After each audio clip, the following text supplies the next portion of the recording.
ওম জয়তু লোকনাথ, জয় বাবা লোকনাথ বাবার জয়, জয় বাবা লোকনাথ ব্রহ্মচারী জয়, জয় শিবকল্প মহাযোগী বাবা লোকনাথের জয়। দাদাভাই প্রণাম। আমি তীর্থঙ্কর মাইতি, বাড়ি হলদিয়া। বাবা লোকনাথের আকাশ ছোঁয়া প্রভাব আমার এবং আমার প্রিয়জনদের জীবনে সীমাহীন। আমি বাবা লোকনাথকেই স্বয়ং দেবাদিদেব মহাদেব বলেই মানি। বাবা লোকনাথ এবং বাবা মহাদেব আমার কাছে এক এবং অভিন্ন। বাবা লোকনাথ যদি স্বয়ং দেবাদিদেব মহাদেব না হতেন, তাহলে তিনি আপামর জনসাধারণের মনে এত গভীর প্রভাব কিভাবে বিস্তার করতে পারতেন? তিনি স্বয়ং মহাদেব বলেই তার ভক্তদের, তার সন্তানদের এত দরাজ হৃদয়ে আশীর্বাদ প্রদান করতে পারেন। দীপ্ত কণ্ঠে তিনি ঘোষণা করেন, রণে বনে জলে জঙ্গলে যে যখনই বিপদে পড়বে আমায় স্মরণ করিও, আমি তোমাদের রক্ষা করব। এমন ভয়হীন দরাজ কণ্ঠে গগনভেদী এই ঘোষণা আর কেউ কখনো করতে পেরেছে কি? যাই হোক, এবার আমার কথায় আসি। পূর্বেই আমি উল্লেখ করেছি আমার নাম ঠিকানা। এবার আরও কিছু জানাই আমার সম্পর্কে। আমি বিবাহিত, আমার স্ত্রী কণিকা এবং আমার ৮ বছরের একটি কন্যা তমালিকা। এই আমাদের ছোট্ট সংসার। আমি এবং আমার মেয়ে তমালিকা দুজনেই বাবা লোকনাথের পরম ভক্ত। কিন্তু আমার স্ত্রী কণিকা একটু অন্য ধরনের, কেমন যেন আনমনা নাস্তিক টাইপের মানুষও।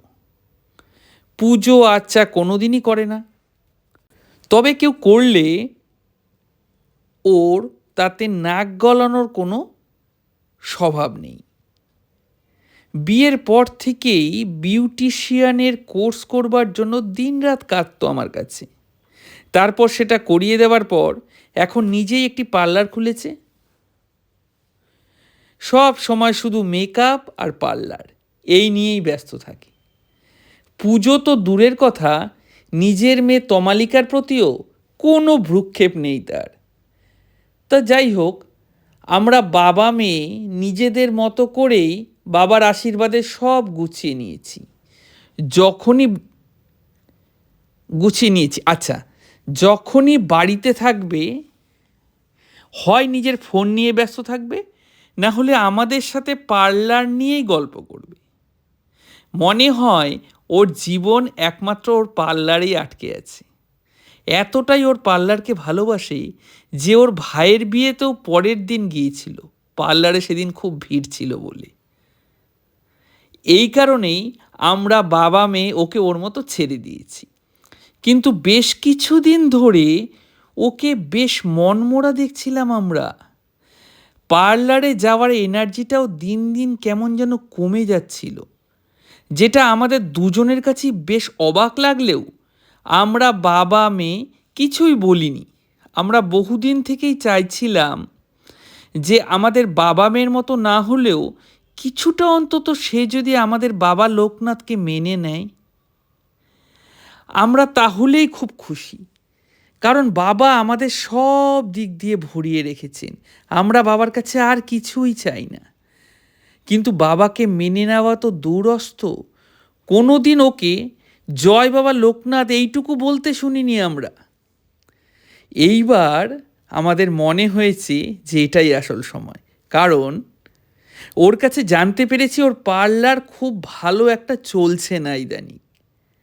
তাছাড়া পার্লারের সবচেয়ে বেশি কাজ জানা মেয়েটি এবার নিজের পার্লার বানাবে বলে ঠিক করেছে। মানে সব মিলিয়ে ও বেশ ঘেটে আছে।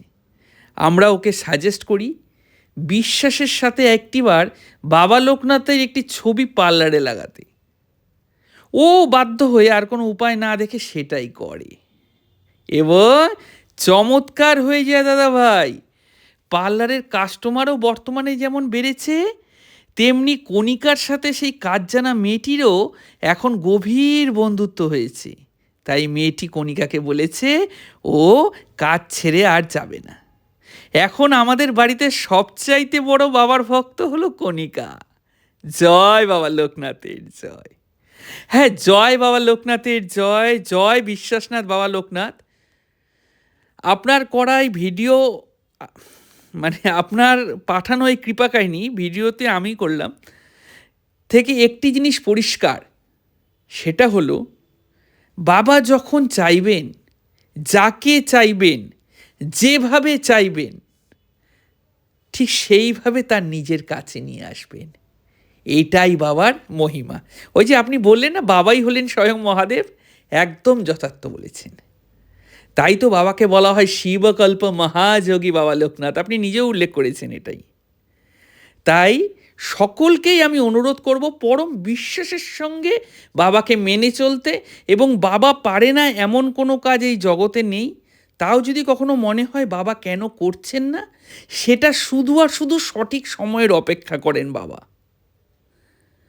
কোনো ভালো কাজ বাবা সঠিক সময় ছাড়া করেন না, কারণ সময়ের অপর নাম যে কাল, আর বাবাই হলেন স্বয়ং মহাকাল।